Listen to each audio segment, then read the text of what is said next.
જ્યારે તમે પહેલીવાર કશું શીખી રહ્યા હો, કાર ચલાવવાનું, તરવાનું કે સંગીતનું વાદ્ય વગાડવાનું, ત્યારે તમે દરેક ક્ષણે અત્યંત સાવધ રહો છો, જાગૃત હો છો. તમારી ભૂલો થતી રહે છે, પણ તમે પ્રયાસ છોડતા નથી. તમે ભૂલો સુધારતા જાઓ છો, પણ હાર માનતા નથી. પારંગત ન થઈ જાઓ ત્યાં સુધી તમારો પ્રયત્ન છોડતા નથી. પછી તમને સમજાય છે કે હવે દરેક ક્ષણે વિચાર કરવાની જરૂર રહી નથી. બધું આપમેળે થાય છે. તમે તેમાં સરળતાથી વહી શકો છો અને તેનો આનંદ માણી શકો છો. કારણ કે હવે પ્રયત્નો નથી, પરિશ્રમ નથી, થાક નથી. આધ્યાત્મિક પંથનું પણ આવું જ છે.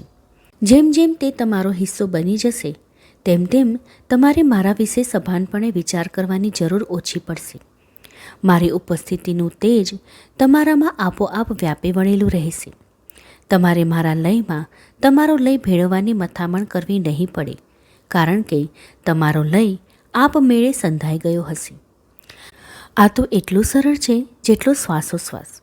અને તમે અનુભવો છો કે તમે મારી અંદર વસેલા છો અને આપણે એક જ છીએ.